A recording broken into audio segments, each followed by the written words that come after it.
Are you done packing yet? Please make it quick. We plan to remodel your rooms once you move out, my oldest son's wife, Sarah, said impatiently, not even offering to help us pack. She seemed thrilled to claim this house as their own. Little did she know.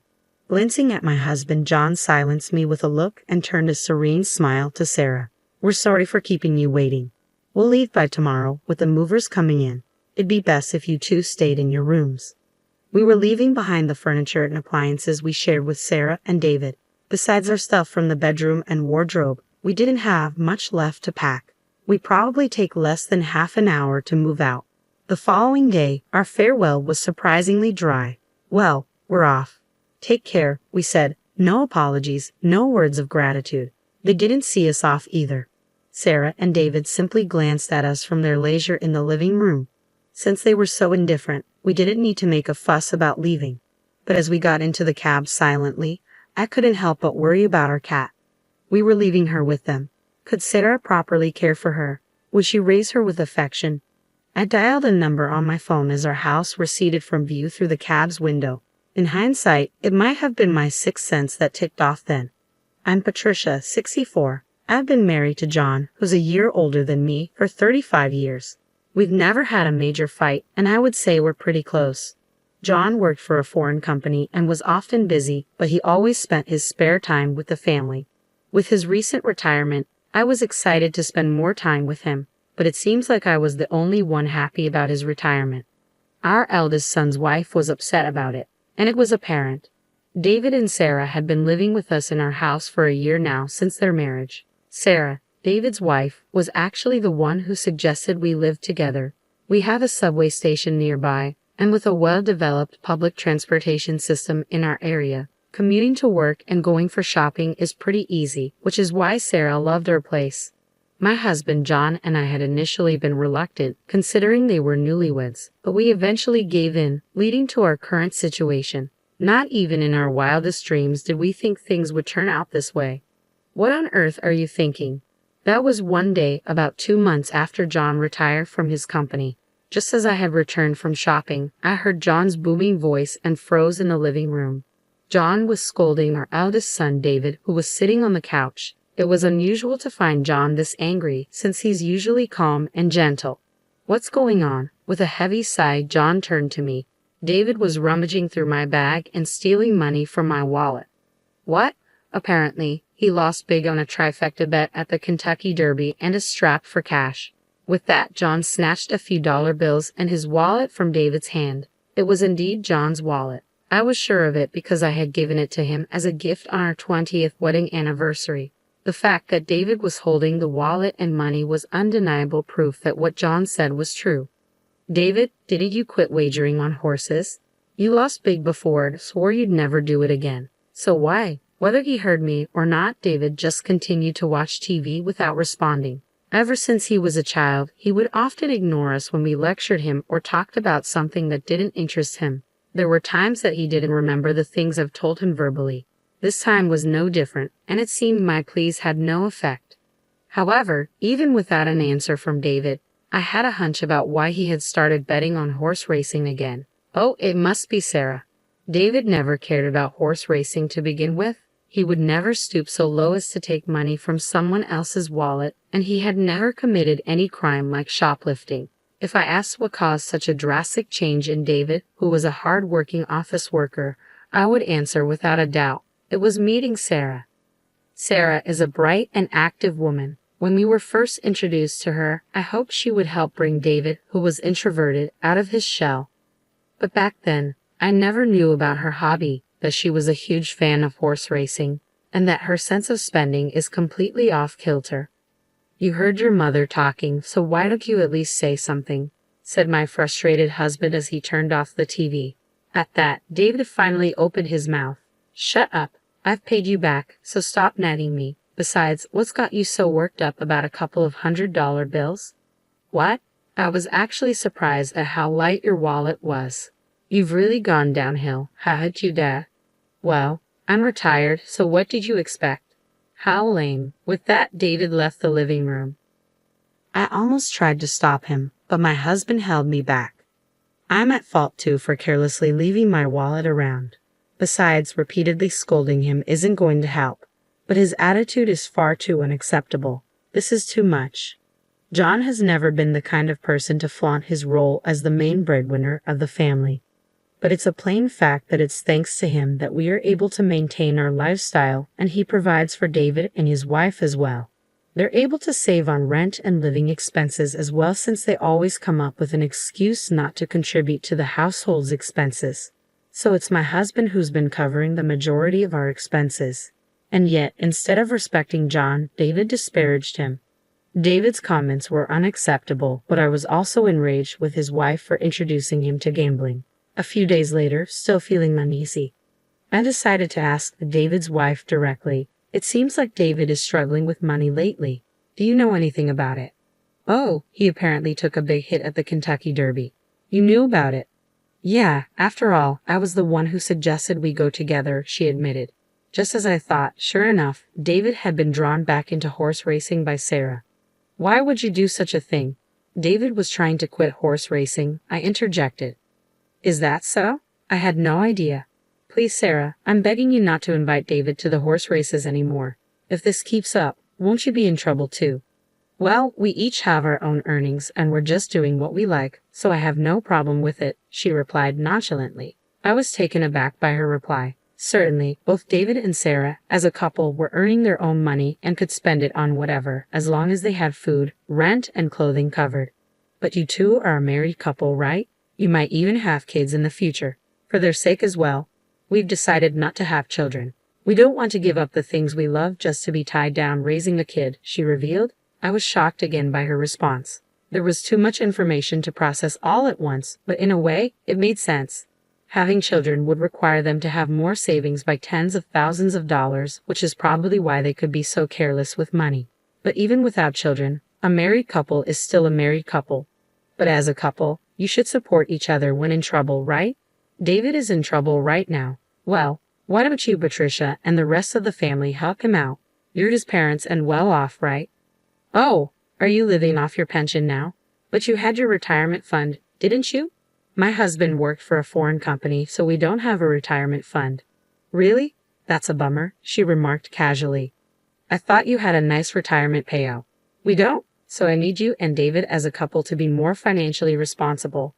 To be honest, the living expenses are already quite a burden, and we can't afford to cover for you guys anymore. Isn't that David's fault for losing? I can't take responsibility for that.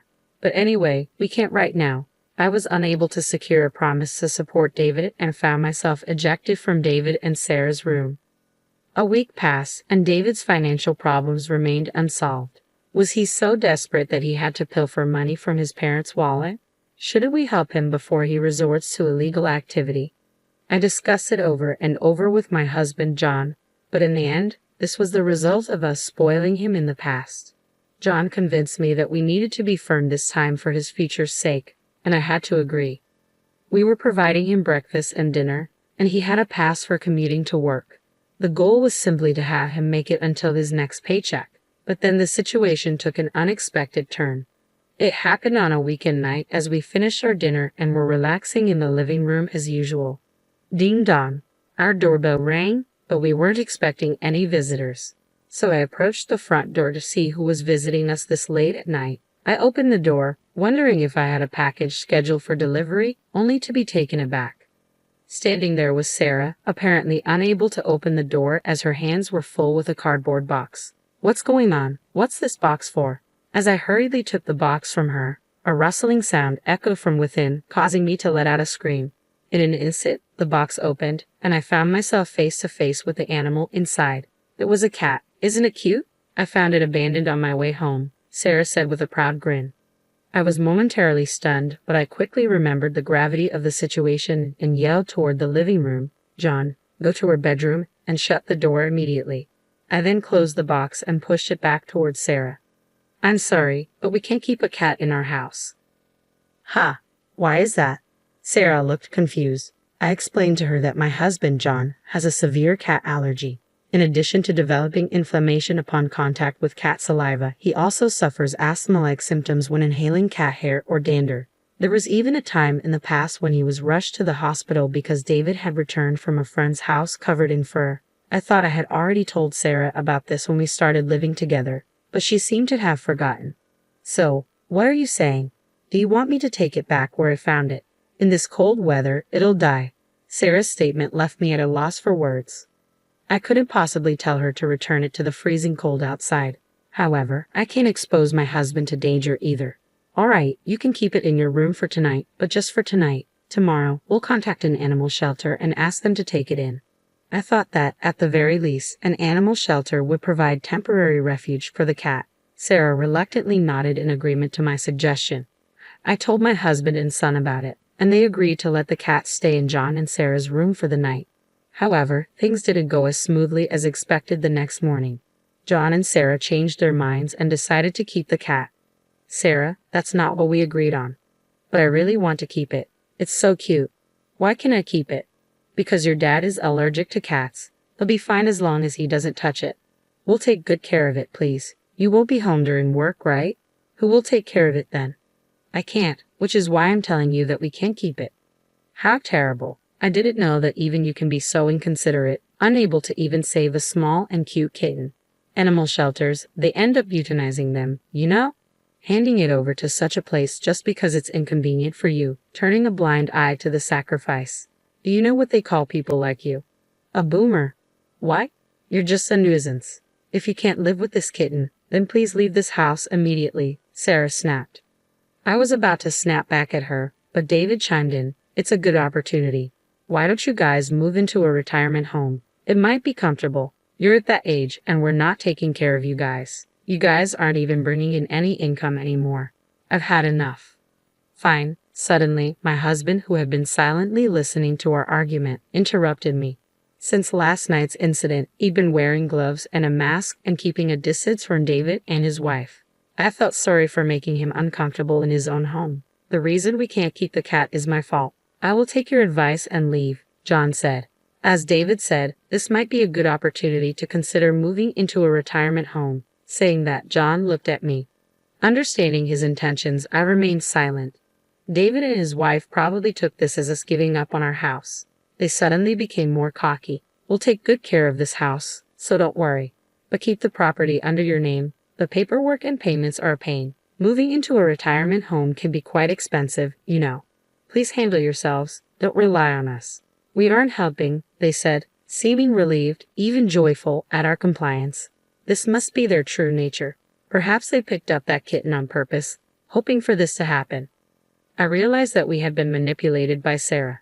For the following week, I began packing while looking out for John. David and his wife, who had lost all reserve, continued to throw veiled insults at us.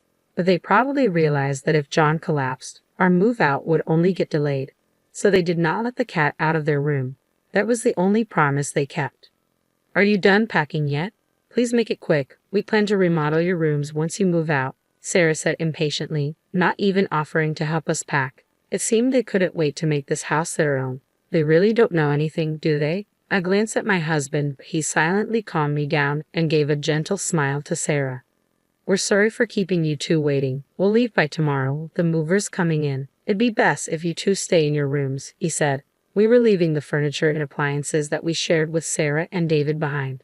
Besides our stuff from the bedroom and wardrobe, we didn't have much left to pack. I bet it won't even take 30 minutes to move everything out. And came the next day. Our farewell was surprisingly dry. Well, we're off, I said. All right, take care, Sarah replied.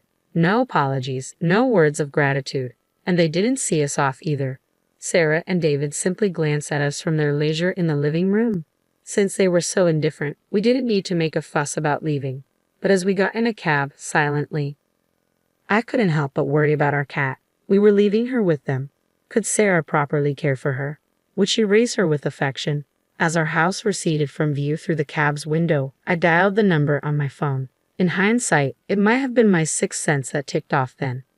I did have some concerns about our life after moving out, but things became much easier for me. After all, we had two fewer people to worry about.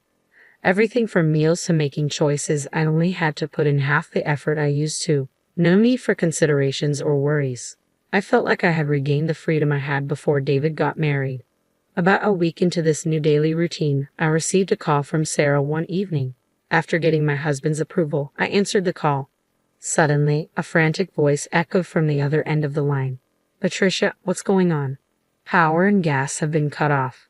It seemed that she had just gotten home. She was so flustered that the call had accidentally switched to video, but all that could be seen on the screen was the light from a flashlight moving around in a pitch-black room. I couldn't see her face. That's because we canceled the contract for our utility bills. Of course, they'd be off, I explained. What? What do you mean? Why did you cancel them? Are you trying to get us in trouble? Are you doing this because we kicked you out? Sarah's voice rose in panic. Sarah, calm down. Is David there? My husband's calm voice seemed to pacify her somewhat. He just got home, Sarah responded.